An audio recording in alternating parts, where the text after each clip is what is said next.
सुप्रभात विद्यार्थियों, आपका स्वागत है कक्षा 5वीं के ई लर्निंग क्लास में। हमने सबसे पहला पाठ पढ़ा था रिमझिम पुस्तक में राख की रस्सी और उसके प्रश्नोत्तर किए थे। आज हम इसी किताब का रिमझिम किताब का दूसरा अध्याय पढ़ने जा रहे हैं, जो कि है फसलों का त्योहार। तो फसलों का त्योहार पढ़ाने से पहले मैं आप लोगों से ये जानना चाहती हूँ कि क्या आपने कभी सुना है कि फसलों के लिए भी कोई त्योहार मनाया जाता है? शायद आप लोग दुविधा में पड़ गए, लेकिन मैं आप लोगों की ये दुविधा दूर किए देती हूँ। हाँ बच्चों, हम लोग फसलों के लिए भी त्योहार मनाते हैं। फसल क्या है? खाद्यान्न है, खाने के अन्न हैं जो हम लगाते हैं। बहुत प्यार से, बहुत मेहनत करके हमारे किसान जो हैं खाद्यान्न का रोपण करते हैं। उसके बाद उसको महीनों तक पानी डाल के, उसका मतलब खाद डाल के, उसकी देख रेख करके, उसमें कीटनाशक डाल के उसको पकने का इंतज़ार किया जाता है। और जब बच्चों वो पकी हुई फसल काटने का दिन आता है तो वो किसी उत्सव से कम नहीं होता है, क्योंकि इस दिन हमें एक तो खाद्यान्न की मतलब प्राप्ति होती है और साथ ही में हमारे इतने दिनों की जो मेहनत है वो भी रंग लाती है। तो इसी वजह से जो हमारा फसलों का त्योहार है वो बहुत इम्पॉर्टेंट होता है, बहुत ज़्यादा एक खुशी का दिन होता है, क्योंकि खाद्यान्न के बिना आप किसी भी प्राणी के मतलब ज़िंदा रहने की कल्पना भी नहीं कर सकते हैं। तो भला वो खाद्यान्न जो इतना ही हमारे लिए महत्वपूर्ण है, जब वो हमको प्राप्त होगा तो क्या वो दिन कोई उत्सव नहीं है? इसी तरह से हमारे भारतवर्ष के विभिन्न प्रांतों में फसलों के काटने को लेकर ऐसे विभिन्न फसलों के त्योहार मनाए जाते हैं। आप लोगों को मैं पूछती हूँ कि क्या आप ऐसे फसलों के त्योहार के नाम इकट्ठा करके मुझे दे सकते हो? यदि दे सकते हो तो मुझे ज़रूर बताना, और नहीं भी हो तो मेरे इस पाठ के जो हमारा नेक्स्ट क्लास होगा उसमें मैं आपको बताने की कोशिश करूँगी। ठीक है? अच्छा, पाठ को हम पढ़ेंगे, रीडिंग करेंगे, मीनिंग समझेंगे और साथ में क्या करेंगे, हम वर्ड मीनिंग्स करेंगे। लेकिन आज हम लोग वर्ड मीनिंग नहीं करेंगे, आज हम लोग पहले थोड़ा रीडिंग कर लेते हैं और साथ में समझने की कोशिश करते हैं। ठीक है स्टूडेंट्स? चलिए, तो सारा दिन बोरसी के आगे बैठकर हाथ तापते हुए गुजर जाता है। बोरसी यानी अंगीठी। अंगीठी के सामने इंसान बैठ के हाथ कब तापता है? जब सर्दी का मौसम होता है। ठीक है, तो इसका मतलब सर्दी के मौसम में लेखक को हाथ तापना पड़ रहा है, बहुत ज़्यादा सर्दी है। यानी कि ये जो फसल का त्योहार है जिसके बारे में लेखक हमको बता रहे हैं, ये सर्दी के मौसम में मनाया जाने वाला है। ठीक है, अभी क्या है, बोल रहे हैं कि कहाँ तो खिचड़ी के समय धूप में गर्माहट की शुरुआत होनी चाहिए, और यहाँ हम सूरज के इंतज़ार में आस लगाए बैठे हुए हैं। पूरे दिन 10 दिन हो गए सूरज लापता है। आज तो सुबह रज़ाई से निकलने की हिम्मत नहीं हो रही थी। तो क्या है कि मतलब इतनी सर्दी है कि वहाँ पे बोरसी में के आगे बैठ के हाथ तापना पड़ रहा है, और खिचड़ी का जब माहौल होता है तब बहुत ज़्यादा खिली हुई धूप निकलती है। लेकिन इस बार खिचड़ी का माहौल थोड़ा अलग है। कैसा है कि यहाँ पर इस बार धूप नहीं निकली है।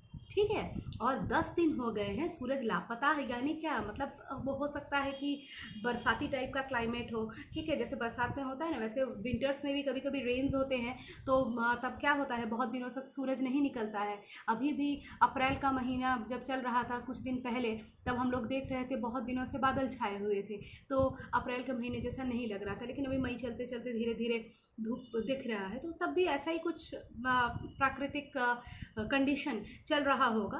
ठीक है, तो बोल रहे हैं कि मतलब जब लेखक जब रज़ाई में थे तो रज़ाई में बैठ के उनको बिल्कुल भी अंदाज़ा नहीं था कि मतलब बाहर क्या चल रहा है। आप लोगों को भी कुछ दिन पहले हो रहा था, जब आपके एग्ज़ाम सर पर थे, उस वक्त सर्दी थोड़ी थोड़ी चल रही थी, तब आप लोगों को आपके पेरेंट्स कहते थे कि चलो बच्चों बाहर जल्दी निकलो, स्कूल जाना है आपको, फिर आपको पढ़ाई करनी है। लेकिन आप लोगों को रज़ाई के अंदर तो लग रहा था अरे बाप रे, सुबह हो गई, अभी तो रात मतलब गई नहीं है।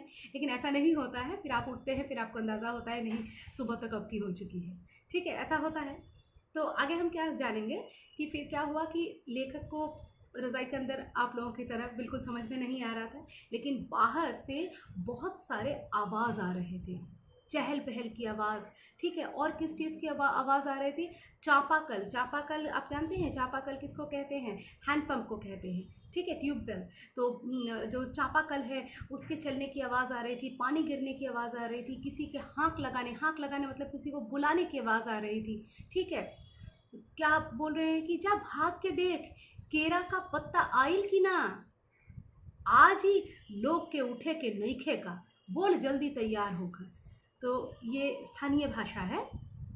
इसमें क्या बोला जा रहा है कि देख केरे का पत्ता मतलब केले का पत्ता आइल की ना, आया है कि नहीं, देख आज ही सबको उठने के जितने सारे नखरे हैं, जल्दी तैयार होना है। मतलब क्या एक उत्सव का माहौल है।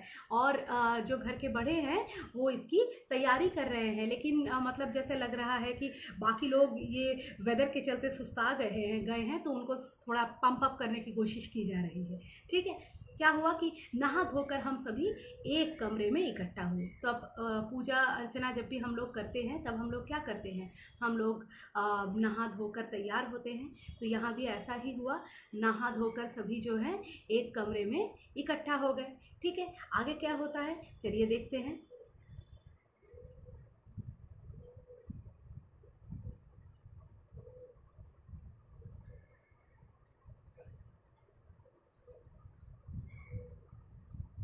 दादा और चाचा ने क्या सफ़ेद चकाचक माड़ लगी धोती और कुर्ता पहना हुआ है। दादाजी और चाचा जी जो हैं उन्होंने एकदम माड़ लगे हुए कुर्ते पहने हैं। क्यों? क्योंकि पूजा अर्चना के दिन में हम लोग ट्रेडिशनल ड्रेस पहनते हैं, परंपरागत कपड़े पहनते हैं। तो उन्होंने परंपरागत कपड़े पहने हैं, एकदम मतलब सफ़ेद जो है धोती वगैरह पहना है, ठीक है। और क्या हुआ है कि जो है खिचड़ी में ऐसा ठाड़ हम पहले कब्बो न देखी कि सारा देह कनकना देता। पापा ने कहा शायद आज धोती में उन्हें ठंड कुछ ज़्यादा लग रही। अब देखो क्योंकि उत्सव का माहौल है तो परंपरागत कपड़े सबने पहने हैं, लेकिन जो है अन्य बार जब खिचड़ी का माहौल होता है तो जितनी मतलब टेम्परेचर में गर्माहट होती है सूरज के आने से, आज सूरज के ना निकलने से उतना मतलब वो वाला बात नहीं है।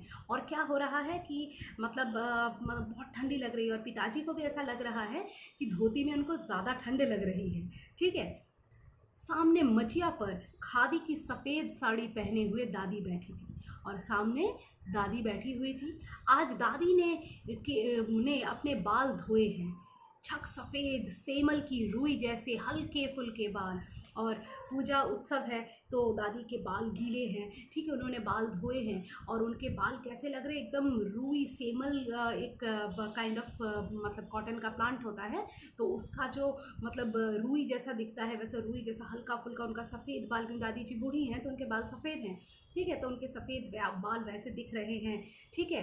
गौर से देखने पर भी एक काला बाल नज़र नहीं आता है। जितना भी गौर से देखें काला बाल तो कुछ नज़र नहीं आता है, सारे सफ़ेद सफ़ेद बाल हो गए हैं उनके, बिल्कुल धुली धुली सी लग रही हैं दादी।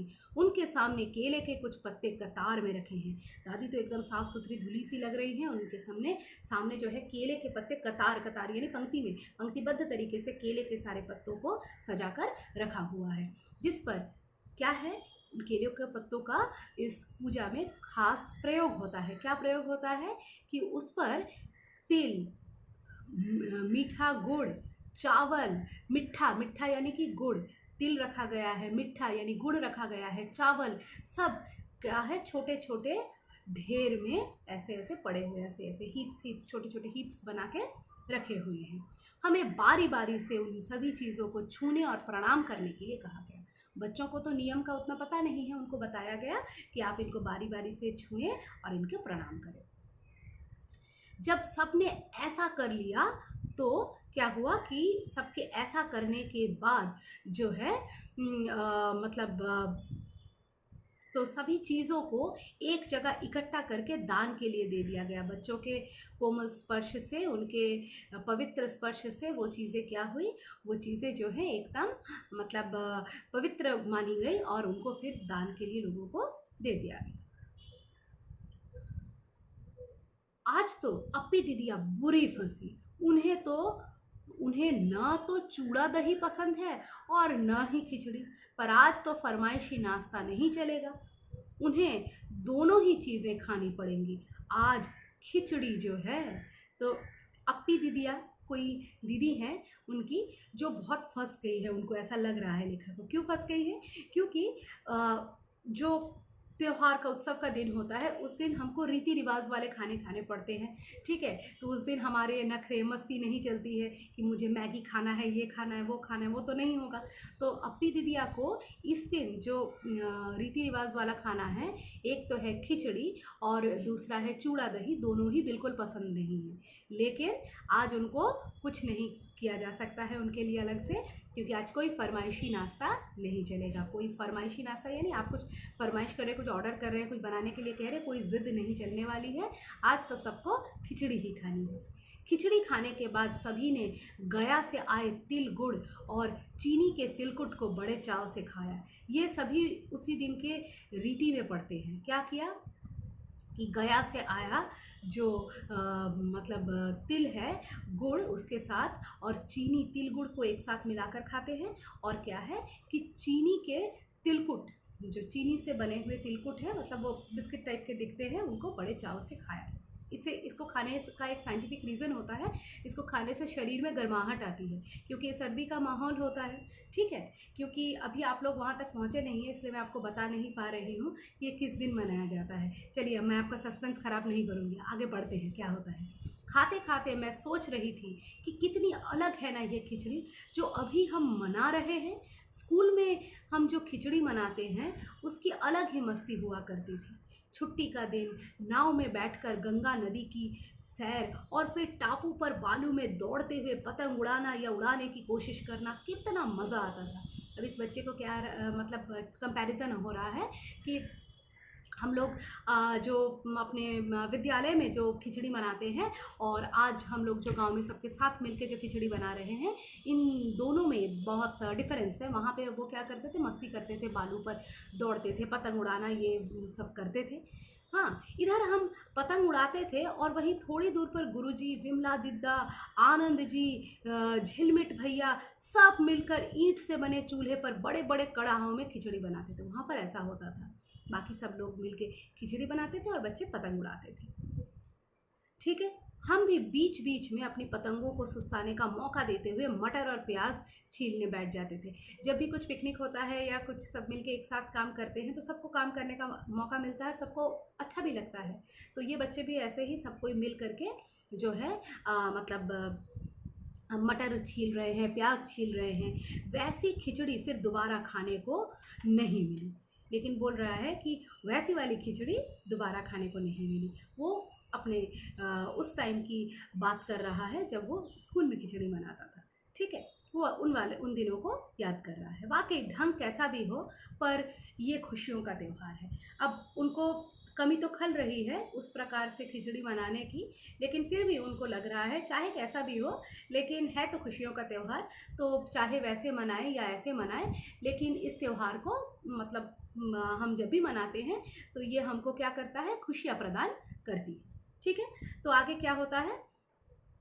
जनवरी माह के मध्य में भारत के लगभग सभी प्रांतों में फसलों से जुड़ा कोई ना कोई त्यौहार मनाया जाता है। ये आपके लिए एक जानकारी है कि जनवरी का जो महीना होता है उसके बीचों बीच लगभग सभी प्रांतों में कोई ना कोई फसल का त्यौहार मनाया जाता है। फसलों की कटाई होती है और हर जगह उसका अलग अलग नाम भी होता है, जो मैंने आपको पहले ही बताया था।